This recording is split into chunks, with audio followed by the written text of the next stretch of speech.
को बैराग है, जिनको प्रेम है भक्ति से, जो अपना कल्याण हित चाहते हैं और अपने जीवन को संवारना चाहते हैं, तो चाहे वो सर्दी हो, गर्मी हो, दूर हो, करीब हो, कोई साथ हो या ना हो, कोई साधन मिले या ना मिले, वो तो जरूर जाएंगे। वो उस कष्ट को, दुख को स्थान नहीं देते अपने दिल में। उनका उद्देश्य सिर्फ है भक्ति लाभ प्राप्त करना, ज्यादा से ज्यादा सत्संग सुनना, सत्संगियों के बीच रहना, क्योंकि सत्संगियों के बीच रहने का मतलब है अच्छी संगति। संगति इंसान को सुधारती है, कुसंगति इंसान को बर्बाद कर देती है। इसलिए इसका नाम सत्संग दिया गया है। सत्संग नहीं, सारी चीजें सत्य से ही चालू हैं। सत्य सिर्फ मालिक का ही नाम है और कोई सत्य है नहीं दुनिया में। पहली वाणी थी मेरी लिखी हुई थी, क्यों भूलिया फिरे नादान गुरु बिन कौन सहाय है। सतगुरु के बिना इस जीव का कोई सहाय नहीं है। नादान क्यों कहा गया? कि जो इंसान खुद की चिंता ना करके अपने कीमती जीवन को बर्बाद करते हैं, शरीर के लिए, मन के लिए कार्य करते हैं, अपनी रूह के लिए कभी सोचते भी नहीं है। उनको ये ख्याल भी नहीं है तुझे इंसान का चोला किस लिए मिला था। इसलिए ऐसी भूल तो जो नादान होगा, जिसको ज्ञान नहीं है, अज्ञान के बस करता है ना। ये लफ्ज मायने रखते हैं, इनका बहुत महत्व है। ये ना समझना कि कोई लाइन लिख दी गई उसका कोई मतलब नहीं, या बस जबान से कहने मात्र से। अगर गौर करके देखोगे कितनी बात है। नादान किसको कहते हैं? जिसको समझ ही नहीं है। दुनियादारी की चीजों की समझ आपको बहुत होगी, आप पढ़े लिखे ज्यादा होगे, शास्त्रों का भी अध्ययन किया होगा, ज्ञान होगा। और किसी क्षेत्र में, संगीत में, विद्या में, कोई भी कारोबार काम करते हो, कोई इंजीनियर है, कोई वकील है, कोई डॉक्टर है, कोई जज है, कोई पुलिस में अफसर है, कोई आर्मी में है, उनके लिए चाहे कितने बड़े ओहदे हों, कितने बड़े पद हों, कितनी बड़ी उनकी बुद्धि काम करती हो, लेकिन जिसने भक्ति नहीं कमाई, प्रभु की याद नहीं की, उसकी गिनती नादानों में है। इसलिए कही कि गुरु बिन तेरा कौन सहाय है, क्यों भूलिया फिर नादान। और दूसरी चीज भूल है उसकी। भूल कौन सी है? भूल यही तो थी कि इस जीव को इस माया देश में उतरने से पहले मां के गर्भ में जब ये जीव रहता था, कितना कठोर 9 महीने का समय इसने बिताया जीव ने। जिस जगह रहता था उसी में ये पखाना करता था, उसी में पेशाब करता था, उसी को खा के पी के बड़ा हुआ। नरक से ज्यादा अच्छी चीज नहीं थी। उसको तब भी ज्ञान था इस जीव को कि मैं फंस गया इस काल देश में, मेरी शुरुआत हो चुकी है। उस गर्भ के अंदर ना उसको कभी ये नहीं अपनी चाह पूरी कर सकता था, नहीं ये गर्म है, ये नहीं कह सकता था ये ठंडा है, ये नहीं कह सकता था मुझे ये नहीं चाहिए। जैसा उसकी माँ खाती थी, पीती थी, रहती थी, आराम करती थी, नहीं करती थी, उसके लिए मजबूर था। उसको वैसा ही वो सहन करना पड़ता था। लेकिन समझ थी तब, ज्ञान था उसको। वो बीच में था, ना इस माया देश में अवतरित हुआ था और ना ही मालिक के चरणों में रहा था। उस वक्त में एक वायदा करता था, तब उस मालिक से कहता था, मालिक इस नरक से मुझे बाहर निकालो, क्योंकि मैं जो चोला धारण करने जा रहा हूं उसमें ही मैं जहां आया हूं वहां से मेरा मुक्त होने का, जन्म मरण से छुटकारा पाने का मेरा अवसर है।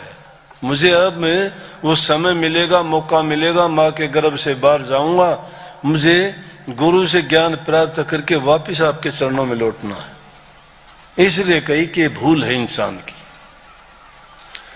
इसीलिए दुआ भी बार बार सुनते हो, उसका मतलब भी यही है कि सतगुरु के दरबार में जाइए, बारंबार भूली सी वस्तु लखाए दे सतगुरु बड़े दातार। ये बारंबार आना आपका ये व्यर्था नहीं है।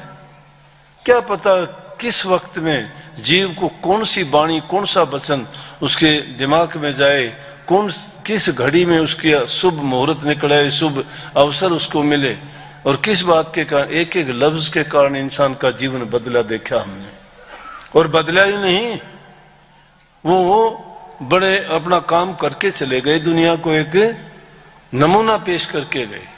कितनी बार गीत गाते हो बलख बुखारा के बादशाह की, सतगुरु के पास नहीं, वो ही उसको ज्ञान की चोट लगी, एक ही लफ्ज की लगी, जीवन को बदल के रख दिया। और वो चोट भी किसने, किसी सतगुरु ने नहीं, किसी ज्ञानी ने नहीं, किसी ऐसे विद्वान ने उसको नहीं दी वो चोट, वो ज्ञान नहीं दिया। एक बांदी ने, एक नौकरानी ने दे दिया, एक साधारण सी बात में। उसने उस दृष्टि से भी उसको ज्ञान नहीं दिया, लेकिन उसने एक बात कही, वो बात कही वो राजा के दिमाग में गई, समझ लग गई उसको। समझ पता नहीं जीव को कब लग जाती है। जब इंसान की भूल मिटती है तो 84 कटती है। भूल मिटती है, भ्रम चले जाते हैं। भूल जब तक रहती है तब तक भ्रमों में जीवन बीतता है। कहते हैं, सुनी होगी आपने, फिर बता देता हूं, नए आदमी होंगे।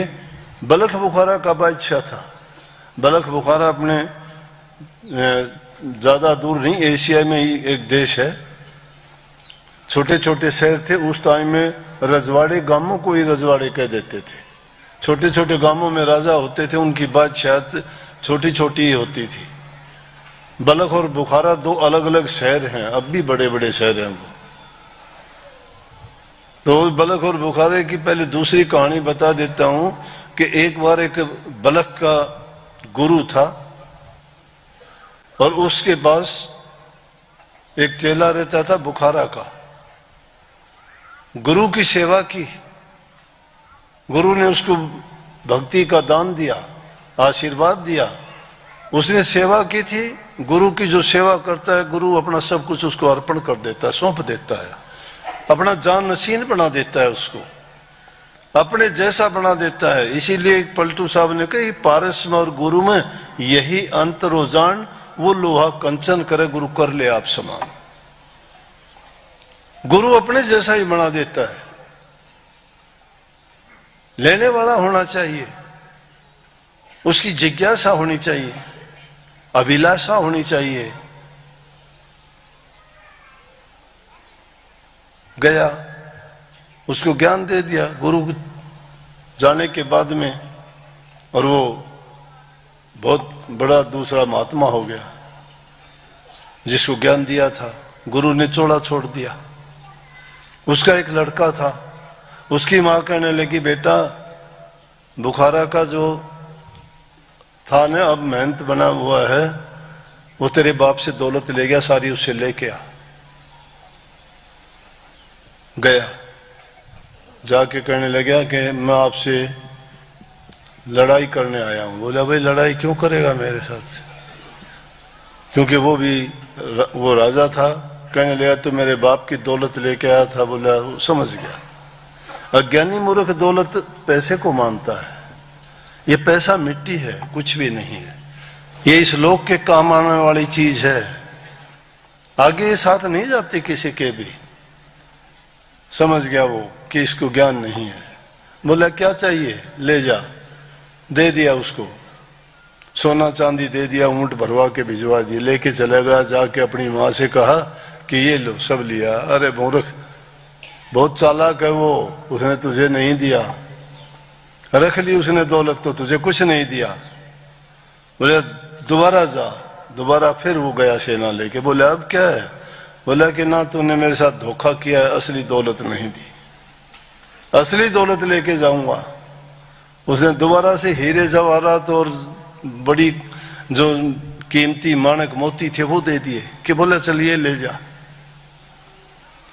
फिर ऊंट भरवा के भेज दिए। बड़ा खुश गया कि माँ इस बार खुश हो जाएगी कि भाई सब कुछ ले आया।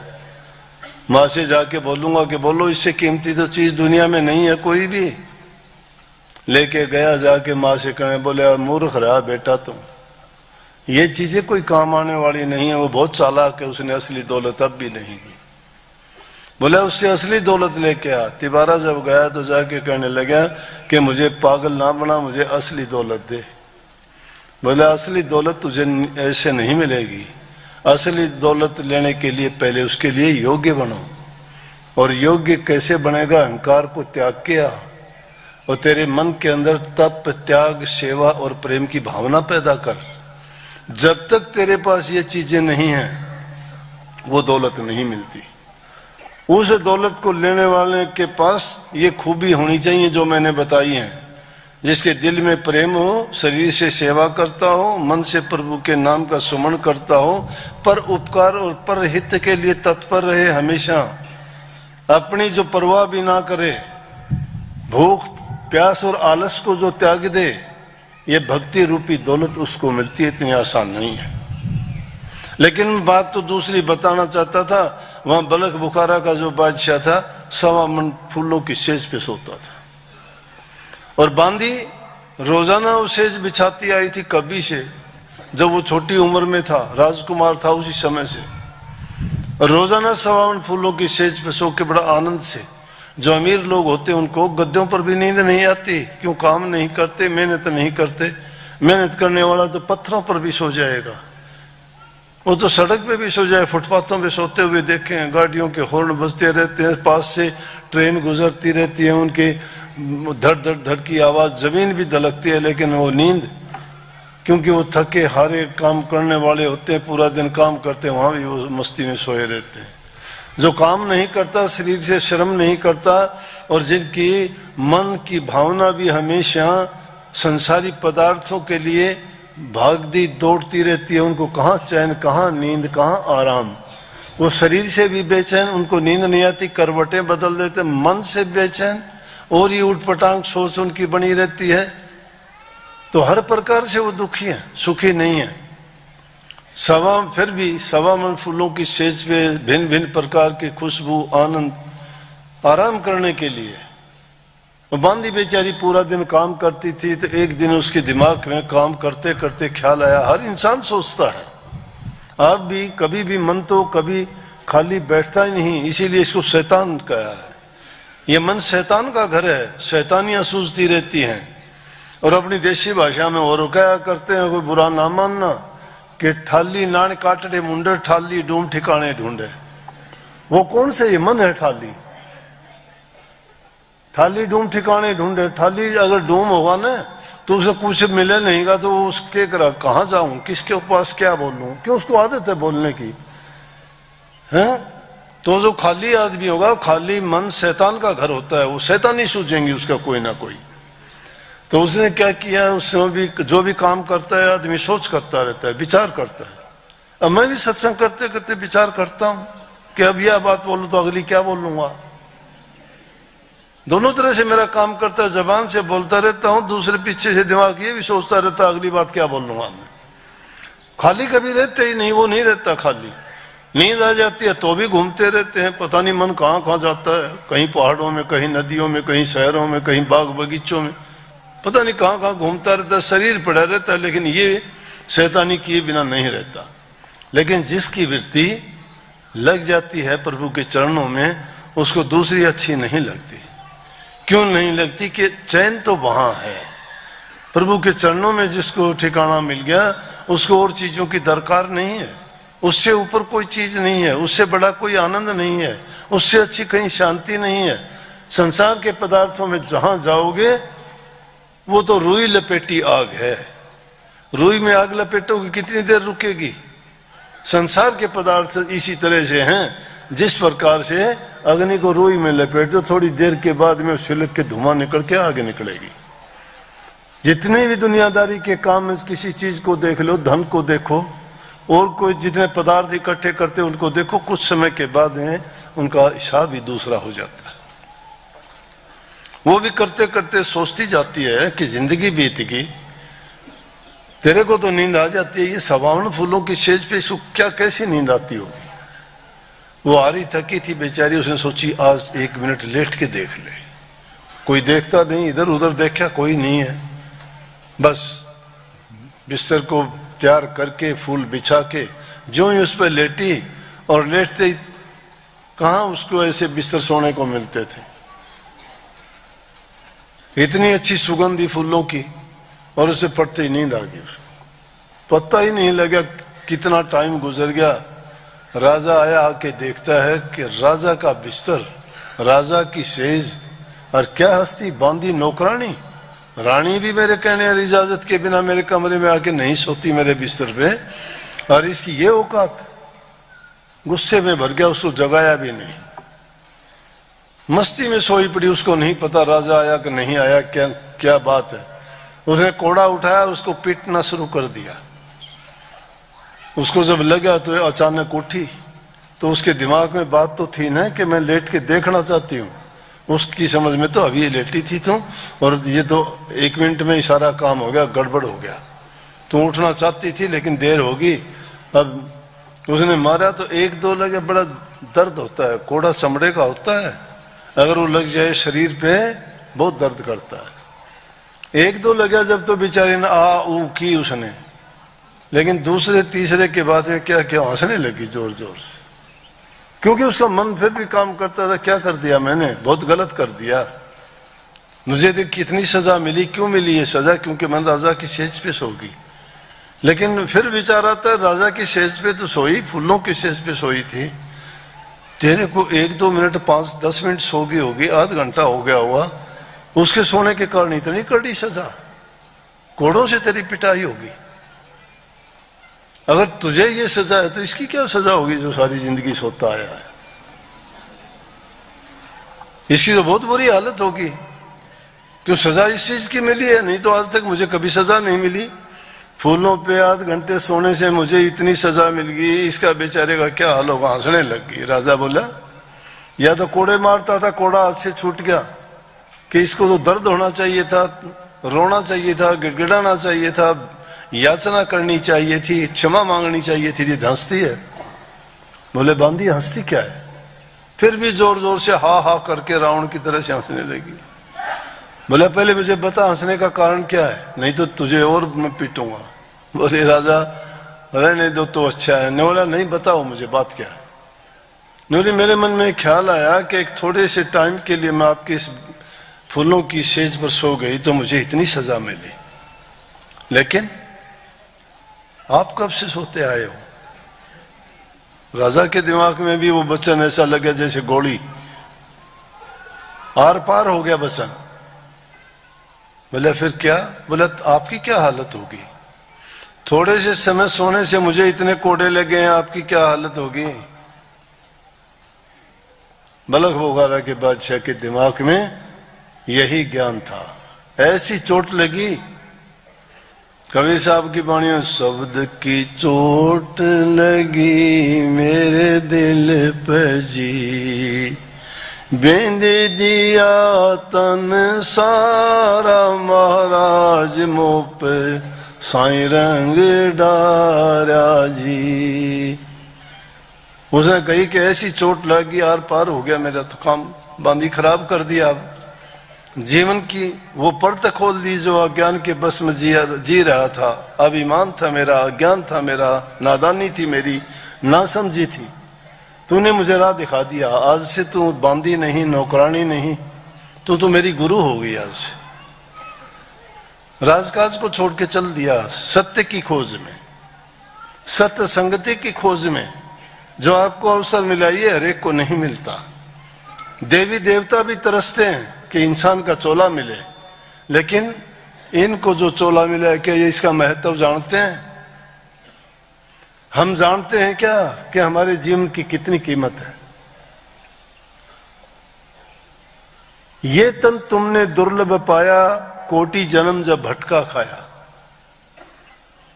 कोटि जन्मों में भटका खाने के बाद इंसान का चोला मिला। नानक साहब कहते हैं बही प्राप्त मानस देहरिया, गोविंद मिलन की ये तेरी बरियां, और काज तेरे किते न काम, कर साध संगत भज केवल नाम।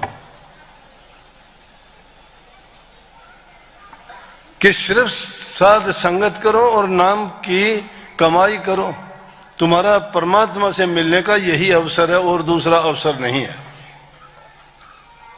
अगर ये तुमने चूक गया, ये भूल कर दी तो बहुत गलत हो जाएगा। फिर 84 में धकेले जाओगे, फिर ये अवसर नहीं मिलेगा। और वो बलक बुखारे का बादशाह राज को छोड़ के, कहते हैं कपड़े जो पहनता था उसमें इतना हल्का कपड़ा होता था, वजन नहीं होता था।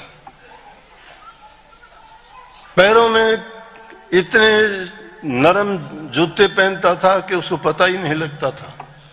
सिर के ऊपर ताज होता था, धूप गर्मी कुछ नहीं लगती थी। नौकर चाकर सेवा करते थे। सब कुछ त्याग दिया, राज को छोड़ दिया।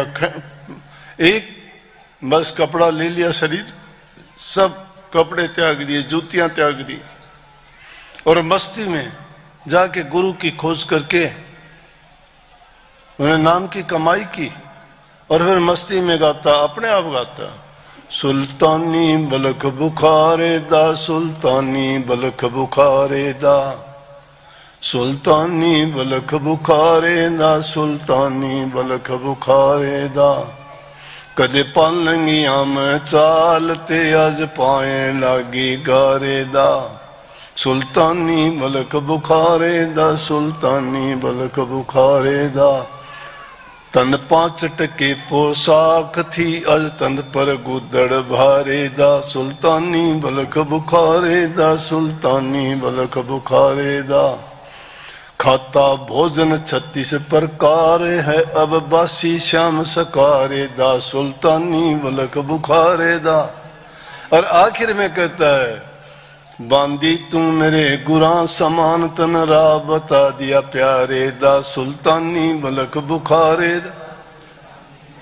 कहता है कि बांदी तू तो मेरी गुरु होके निकली, तू तो मेरी गुरु है, तूने मुझे रास्ता दिखा दिया प्रभु से मिलने का। तो मेरा कहने का मतलब था कि वचन आदमी को क्या पता किस वक्त में और कौन सी बात उसके लिए काम कर जाए।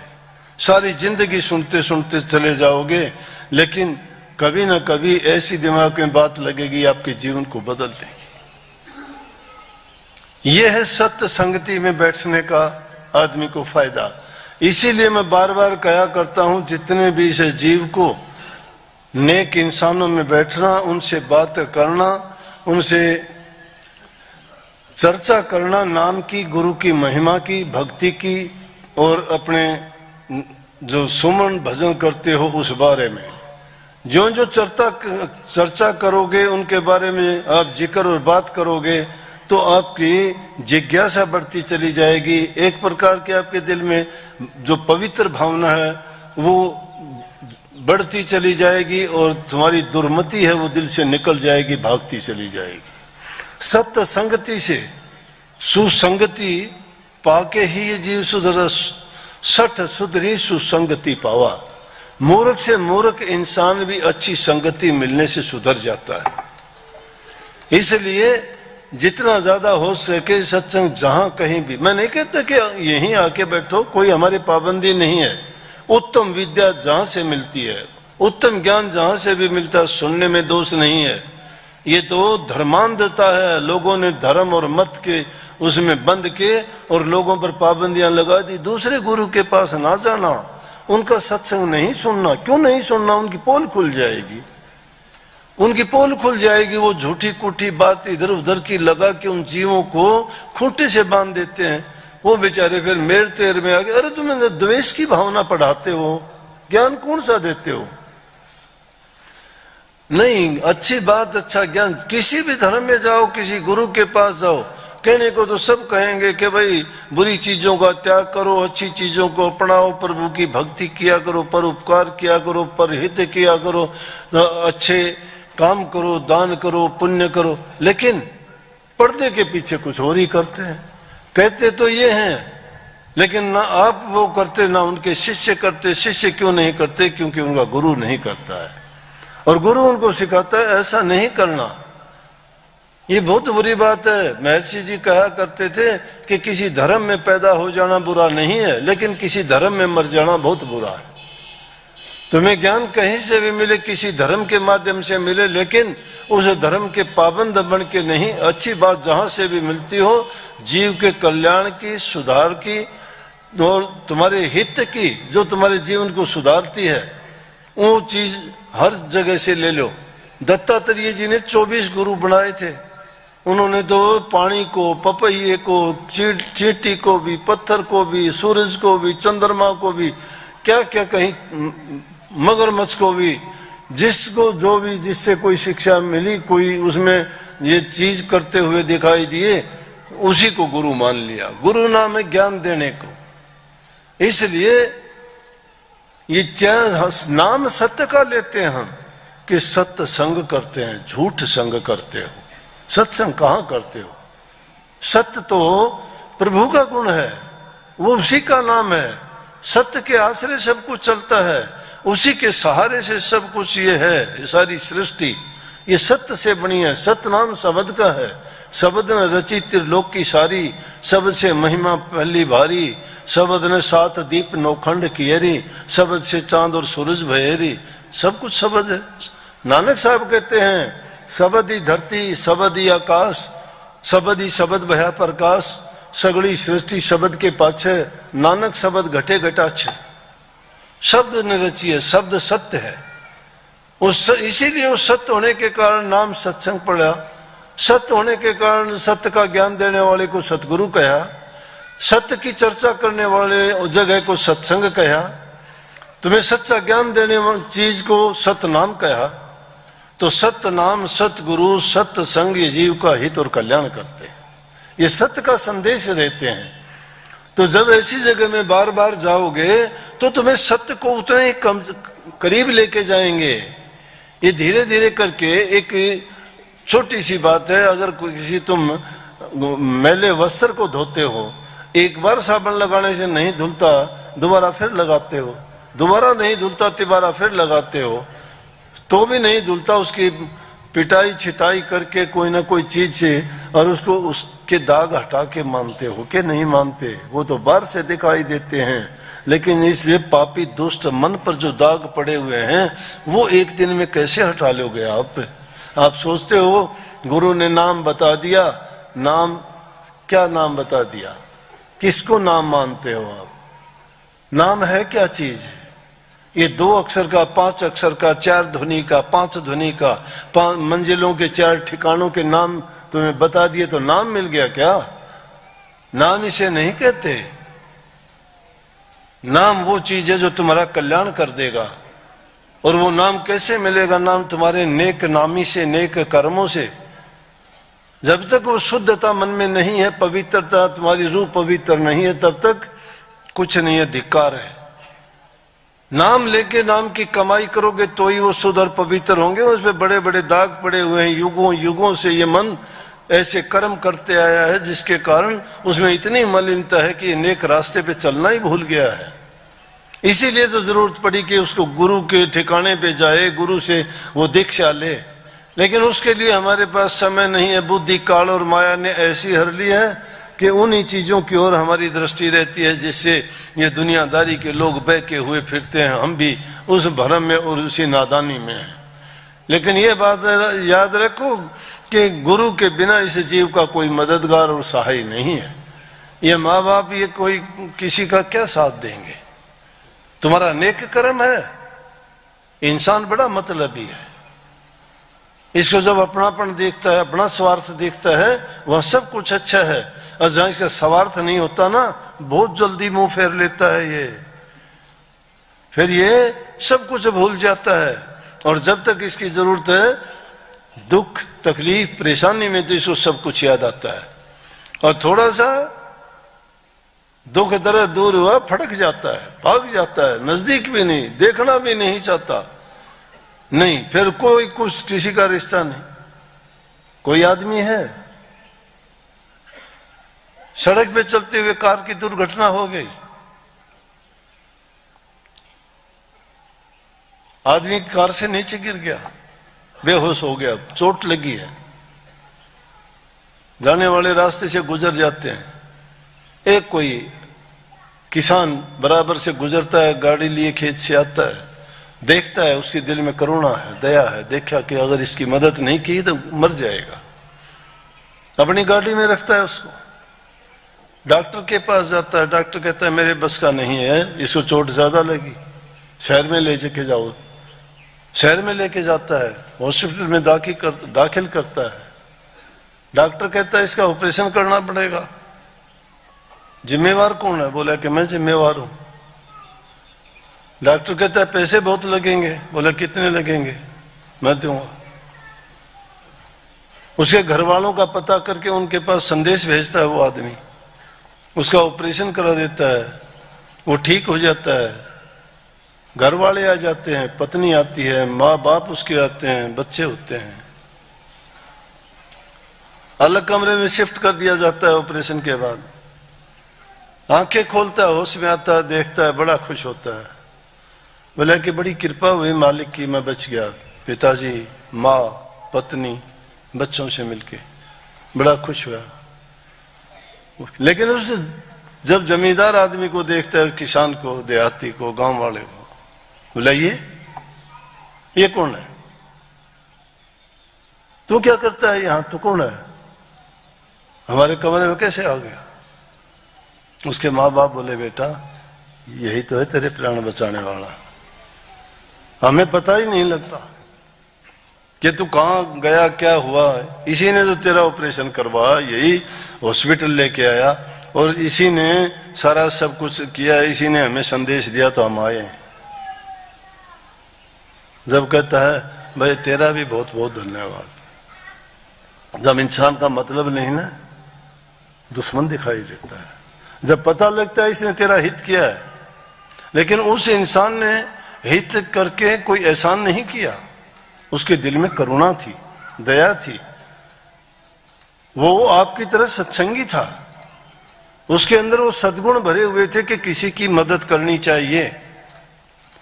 वो उस सेवा के एक अंग को करता था कि तन से किसी की सेवा करो, तन से की, मन में उसकी अच्छी भावना थी, मन से की, धन से भी की। तीनों प्रकार की सेवा सत्संगी उसको कहते हैं जो हर प्रकार से अपने आप को इन चीजों में से गुजार लेता है और गुरु की बताई हुई चीजों को मान लेता है। शास्त्र ज्ञान के भरे पड़े हैं, लेकिन जब तक उनको लागू नहीं करते, अपनाते नहीं है, क्या काम आएंगे? वो किताबों में ही दबे रह जाएंगे। शास्त्रों का ज्ञान अगर नहीं पढ़ सकते, नहीं जान सकते, शास्त्रों में ही रहेगा। वो नाम भी उसी प्रकार से आपके पास है, उस नाम को लेके आप उस नाम की कमाई नहीं करते। मुझे जरा संकोच नहीं है ये कहने में, आप ध्यान में नहीं बैठते, अभ्यास नहीं करते, सुमरण नहीं करते, नाम का सुमरण करते, सच्चे दिल से तुम भक्ति करते, तुम बदल के रखते अपने घर परिवार बच्चों को, माहौल दूसरा होता। जब से देखता हूं तुम आते हो, तुम्हारे बच्चों पर कोई असर नहीं है, बल्कि वो और ही गलत रास्ते पे जा रहे हैं, क्योंकि उनको संस्कार नहीं दे पाए,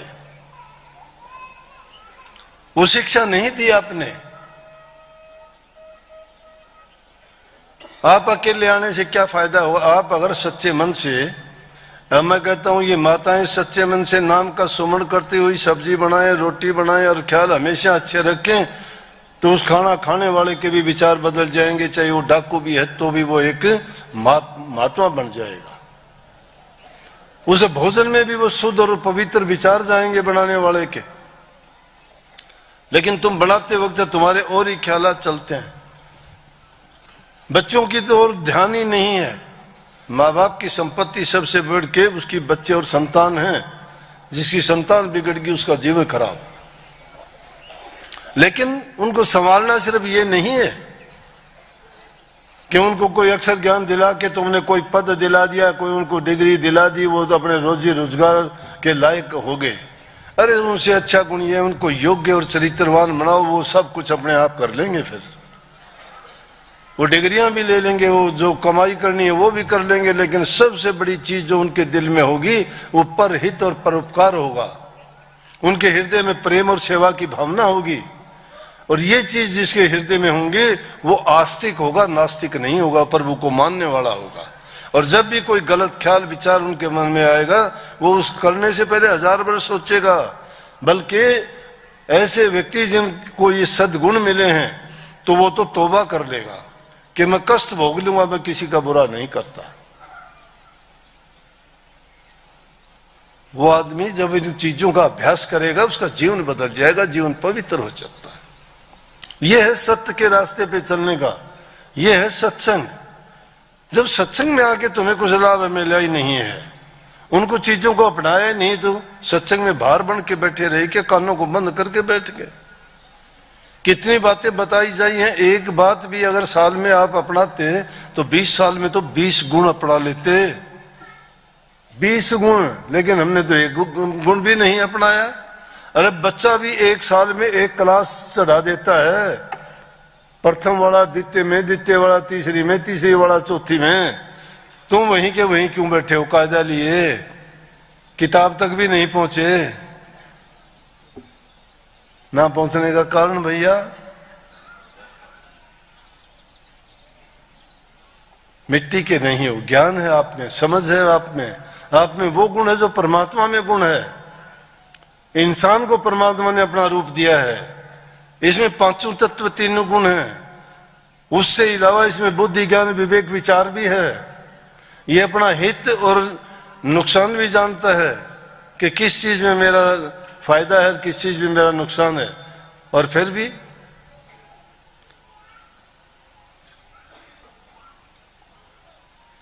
मन जानत सब बात जानत ही अवगुण करे।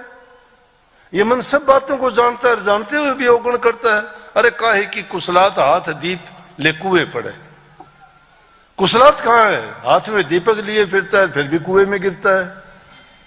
दीपक लेने का मतलब है उसको दिखाई भी देता है कि मैं गलत कर रहा हूं। लानत है, अपने आप को कोसा करो कि मैंने क्या किया इस जीवन का। पृथ्वी पर भार रूप में हूं मैं और कुछ नहीं है। 4 दिन जिंदगी ये आदमी मानंद मुर्ग खुशनुमा बैठा किसी डाल पर चहचहाया और उड़ गया। उस पक्षी की भांति का जीवन है अपना। किसी डाल पर 4 दिन के लिए बैठोगे, चहचहा करके गुजर जाओगे, निकल जाओगे, मरोगे, मर जाओगे, कोई न लेगा नाम, कोई नाम लेने वाला नहीं होगा। 10 दिन के बाद में सब भूल जाते, कोई किसी को याद नहीं करता। अपना जीवन खुद संभालना है। जीते जी जो आदमी अपना सुख आनंद और शांति नहीं पा सका, मरने के बाद क्या पाएगा वो। जो जिस हालात में जिस दुख में मरता है वो दुख लेके जाएगा साथ। और जिस इंसान ने पूरी जिंदगी प्रेम शांति सेवा कमाई है उसके पास वही धन है, वो दौलत साथ जाती है। ये दुनियादारी के पदार्थ तो यहीं रह जाएंगे। ये महल मकान ये दिखाई देते हैं ना, कोई साथ नहीं जाएगा। जिसको मेरा मेरी करके हम इतने अपने दिमाग में कचरा भर लिया है, ये मेरा है, ये मेरा है, इसको मैं ये करूंगा, उसको वो बनाऊंगा, ये कोई नहीं, किसी का नहीं है। कसमें वादे प्यार वफा सब बातें हैं, बातों का क्या। कोई किसी का नहीं, ये झूठे नाते हैं, नातों का क्या। सब झूठे नाते हैं, झूठा है संसार सारा। सत्य तो सिर्फ सतगुरु है, सत्य तो सिर्फ नाम है, सत्य सिर्फ भक्ति है। उस भक्ति को अंगीकार करो, दिल से लगाओ, सच्चे मन से उस रास्ते पे चलो। दुर्गुणों को निकालते चलो, अच्छे गुणों को अपनाओ। घरों में प्यार प्रेम शांति रखो। माँ बाप की सेवा करो, बूढ़े बुजुर्ग को उनको इज्जत सम्मान दो, प्यार से बोलो। समय पर उनकी जो भी जरूरत है उसकी सहायता करो। वो खुश होकर तुम्हें आशीर्वाद देंगे। उनके दिल से निकली हुई दुआ तुम्हारे लिए कवच बन के आएगी। तुम्हारे बुरे वक्त में तुम्हारी मदद करेगी, कष्टों से बचाएगी, तुम्हारे पाप कर्मों को भी धो डालेगी। माँ बाप बुजुर्ग और गुरु का आशीर्वाद जिसको मिल जाता है उस जैसा भागी कोई नहीं होता। दुर्मति को दूर भगाओ, सुमति को अंगीकार करो। और गुरु का ज्ञान ऐसा है कि गुरु जिसको मिल गया तो उसको उसकी दुर्मति भाग जाती है और सुमति आती है। जिस प्रकार से सूर्य उदय होने के बाद अज्ञान का विनाश, अंधेरे का विनाश हो जाता है, उसी प्रकार से गुरु का ज्ञान मिलने से हमारे भी अज्ञान का नाश होना चाहिए। लेकिन वो किसका होता है? जो आदमी मन वचन और कर्म से गुरु की शरण में आके उसको अपना लेता है, उसका निश्चित रूप से कल्याण हो सकता है। मैं लिखवा लूं, जो अपने मन में उसकी भावना शुद्ध नहीं है, मैं कहता हूं चाहे वो लाख गुरुओं के पास डालो, कितनी अपनी मन की चालाकियों में रह लो, उसका अगर इतना भी हित हो जाए तो भी मेरे पास आ जाना। ये नाम का कदे कह दो कि हाँ मेरे को नाम मिला, इतने साल हो गए, वो साल ही साल हो गए, तुम्हारे पल्ले कुछ नहीं है। नाम को समझे और जाने नहीं। नाम को जानना चाहते हो, प्रवेश करो अंदर में। ये ज्ञान इंद्रिय तुम्हारी बाहर के लिए काम करती हैं, तुम्हारी अंदर की ज्योति नहीं जगी है, तीसरा नेत्र नहीं खुला है आपका, विवेक आपका नहीं जागा है अभी। उस अंधकार को दूर करने के लिए ज्ञान रूपी दीपक जब हृदय में जल जाएगा तो ये अज्ञान, ये दुष्कर्म और ये पाप कर्म और ये बुरे विचार और बुरे ख्यालात भाग जाएंगे, कोसों दूर चले जाएंगे। और यही शुद्धता और अच्छा चरित्र का निर्माण होगा, वही आदमी सारे काम बेखूबी कर सकता है। जिसको जिनके घरों में प्यार प्रेम है, जहां शांति है, सुमति है, वहां सुख नाना। जहां कुमति है, रोजाना लड़ाई झगड़े होते हैं, वहां काल का मुसड़ बजता है। लड़ाई झगड़े होंगे, टोटा उस घर में आ जाएगा, झगड़े मुकदमे होंगे, परेशानियां बढ़ती चली जाएंगी, रोग बीमारियां आ जाएंगी उस घर में, कहीं से भी शांति का कोई ठिकाना नहीं होगा। पैसे होंगे, लक्ष्मी भाग जाएगी वहां से। लड़ाई झगड़ों में काम कोई करेगा नहीं, लक्ष्मी क्या करेगी वहां पर? शांति है नहीं, लक्ष्मी तो वहां है जहां प्यार है, शांति है, जहां इन माताओं की पूजा की जाती है, ये लक्ष्मी का रूप है। घर में स्त्री की इज्जत नहीं है, कहां लक्ष्मी आएगी? उनको बुरे ढंग से पेश आते हो, कोई शराब पी के कोई झगड़ा करता है, कोई पीटता है, कोई बुरा भला कहता है, कोई उसको ताने मीने देता है, तेरे घर से क्या लाई, तेरी माँ ने क्या सिखाया, तेरे बाप ने क्या दिया, तू कैसी है, तुझे समझ नहीं है, तुझे ज्ञान नहीं है, तू अनपढ़ है, तू मूर्ख है। जब तक इनकी कदर नहीं की जाती, समझो कि आप लक्ष्मी को दूर भगा रहे हो। जो अगर लक्ष्मी चाहते हो, धन चाहते हो, अमन चैन चाहते हो, शांति चाहते हो, तो इन मात शक्ति की पूजा किया करो, प्यार किया करो। चाहे वो किसी भी रूप में है, बेटी के रूप में है, माँ के रूप में है, बहन के रूप में है, पत्नी के रूप में है, हर रूप में वो पूजनीय है। उनकी कमी नहीं है, उनकी कमी और उनमें दोष निकालने वाला इंसान उनको दोषी बनाने का खुद दोषी है, खुद दोषी है। महात्मा बुद्ध के समय की बात है, एक समय जा रहे थे, चलते चलते सत्संग किया, कहीं सत्संग सुना लोगों ने। एक स्त्री उस गांव में थी, वो भी आके कहने लगी, जी आप मेरे घर आ जाओगे? और तो बदनाम थी। महात्मा बुद्ध कहने लगे, हाँ आ जाऊंगा, जरूर आऊंगा। बोले कल आपके घर आऊंगा। बड़ी खुश होगी, तैयारी करने लगी, घर की सफाई करी कि महापुरुष आएंगे कल को, खाना बनाया, तैयारी करने लगी, ये करूंगी वो करूंगी। गांव के मोजीज आदमी वहां इकट्ठे होके गए, कहने लगे उस स्त्री के घर आप जाओगे? बड़े प्रसिद्ध थे महात्मा बुद्ध।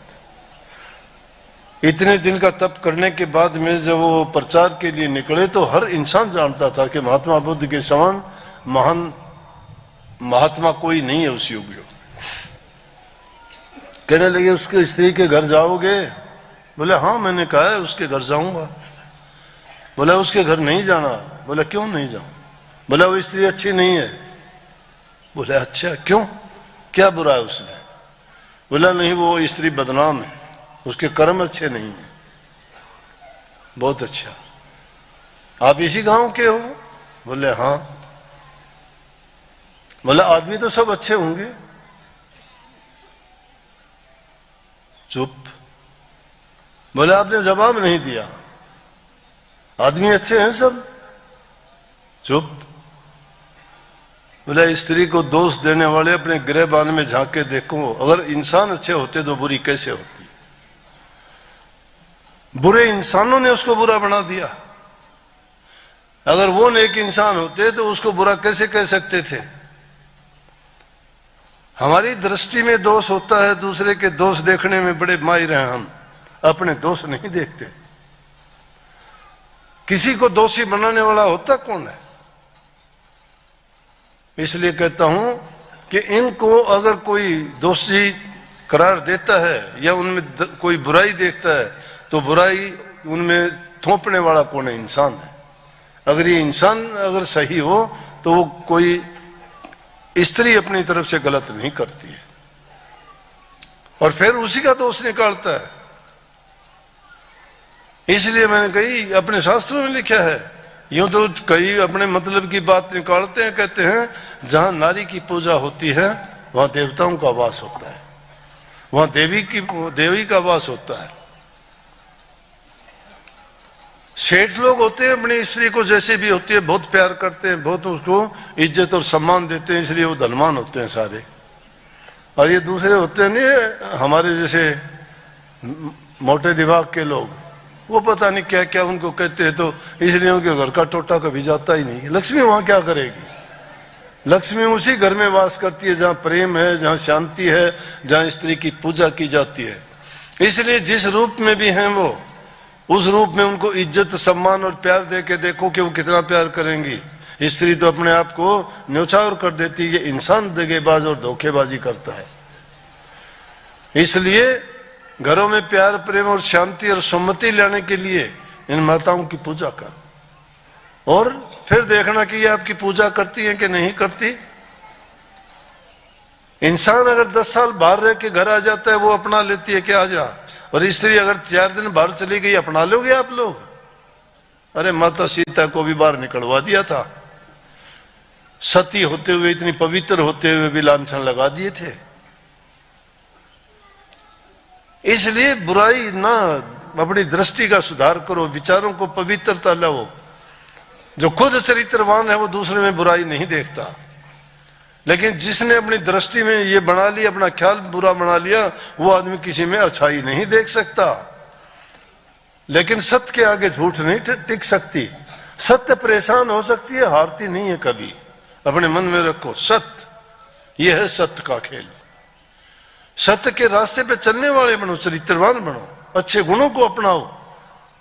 भक्ति क्या, मैं कहता हूं सारी सिद्धियां नहीं आ जाए तो मेरे पास आ जाना, जो बोलोगे वही बात पूरी होगी, जिस पर दृष्टि डाल दोगे वही चीज पवित्र हो जाएगी, जो मन में संकल्प उठाओगे वही तुम्हारा पूरा होगा। मैं आजमाई हुई चीज बताया करता हूं, ऐसे नहीं बताता। मैं लोगों को प्यार का पाठ बढ़ाता हूं, मैं प्यार देता हूं, प्यार लेता हूं आपसे, सबसे, बच्चों से लेके बूढ़े बुजुर्ग, माताओं बहनों से, सबसे। चाहे मुझे कुछ भी कह के उनको खुश करना पड़े, खुश करके भेजता हूं। कभी कभी थोड़ा मुझे ज्यादा परेशान कर लेते हैं तो थोड़ा कटु बोलना पड़ता है, वो भी इतना नहीं बोलता। एक बार बोलता हूं तो फिर सजा मिलती है, अपने आप सजा दे लेता हूं, फिर बुला लेता हूं, आ जा। इसलिए प्यार से बढ़ के कोई चीज नहीं है। प्यार भक्ति का अंग है। जिसके दिल में प्यार है वो समझो कि भक्ति के रास्ते पे चला हुआ है। दुष्टता नहीं होनी चाहिए। हमारे विचार अगर अच्छे हैं, इसीलिए संतों ने सीधा रास्ता बताया है कि तुलसी इस संसार में 3 रतन है सार, मीठा बोलन, नीवा चलन, करना परोपकार। मीठा बोलो और दीन अधीन होके चलो। कोई कह दे तो कह दे अच्छा भाई ठीक है तू सोचा, कुछ नहीं किस्सा। अगर नहीं तो कहोगे तो उल्टा पुल्टा ही काम हो जाएगा। कबीर साहब कहते हैं कि अगर तुम्हें कोई गाली देता है कोई बात नहीं, अब ना बोलो कुछ भी। 1 बार 2 बार उसको समझ आएगी, कभी न कभी तो कहेगा कोई ना कोई। अगर तुम नहीं बोलोगे तो मालिक तुम्हारी रक्षा अपने आप करेगा। तुलसी साहब हुए अपने स्वामी जी महाराज से पहले, उनका आना जाना स्वामी जी महाराज के घर में था। बहुत उच्च कोटि के संत हुए तुलसी साहब, हाथरस वाले। तुलसी साहब हाथरस वाले, रामायण लिखी वो नहीं, रामायण उनने भी लिखी है, उनने रामायण लिखी घट रामायण। तो गिरधारी दास उनका बहुत मुख्य चेला था। एक बार कहीं सत्संग करने के लिए जा रहे थे, तो विरोध तो हमेशा होता रहा, भलाई और बुराई का तो झगड़ा रहा ना हमेशा से। देवताओं और राक्षसों का भी यही झगड़ा रहा ना, अंधकार और प्रकाश का भी, लाभ और हानि का भी, दुख और खुशी का भी, आपस में मेल नहीं है इनका, दोनों के मुंह बाहर की तरफ है, विरोधी दिशाओं की ओर जाते हैं इनके। तो एक गांव से गुजरे, उस गांव में कोई सत्संगी नहीं थे, छोटे बच्चों ने, बड़े भी थे, उनमें पत्थर मारने शुरू कर दिए। वो तुलसी साहब डंडा लेके उनके पीछे भागे, गिरधारी दास। तुलसी साहब कहने लगे गिरधारी दास क्या करता है? बोला जी हमें पत्थर मारते। बोले लगा तेरे को पत्थर कोई? निला लगा तो नहीं। निला फिर आ जाए, इनका इलाज अपने आप हो जाएगा। वो यूं करते करते अगले गांव तक चले गए बच्चे।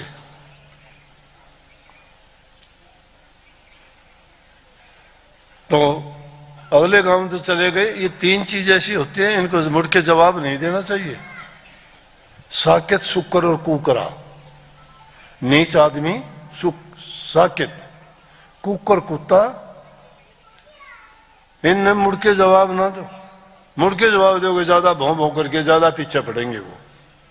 चुप कर जा तो ही अच्छा। बोलने नालों चुप चंगेरा, चुप्पी सो पर्दा। शाह मंसूर ने एक सच आख्या हो सोड़ी ते चढ़दा।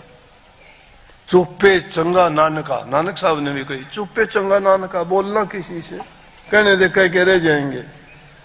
जिसकी जितनी मति है, जितनी बुद्धि है, वो कहेगा। गांधी जी भी कहते थे दे से व्हाट दे से लेट देम से। कहने वाले वही कहेंगे जो उनके पास कहने के लिए है। उनके और कहां से लाएंगे बेचारे? तुच्छ बुद्धि है, छोटी बात है, जितना जानते उतना ही बोलेंगे। बोला कि कोई बात नहीं, अपना क्या किस्ता है, अपने आप इलाज। अगले गांव में गए, वहां सत्संगी थे। उन्होंने देखा बच्चे पीछे पड़े हुए हैं, वो लेके लट पड़े उनके पीछे, आगे और पीछे हो। बोला बोल भाई गिरधारी दास हो गया इलाज? बोला जी हो गया। बोला ये इंसान का मन है ना, ये रुकता नहीं है। जब तुम जिसके सहारे हो, जिसकी ओट ली है, उस पर भरोसा रखो। तुम्हारी सरदार विश्वास दृढ़ नहीं है, अपना दृढ़ विश्वास करके रहो, उनका इलाज अपने आप हो जाएगा। जिसकी ओट ले रखी है वो बहुत बलवान है, वो अपने आप सुधार करेगा। वो देखता है तुम्हारे अंदर कितना संयम है। अगर तुम नहीं रुक सकते तो छोड़ देगा कि जा भाई अपना फैसला खुद ही कर ले।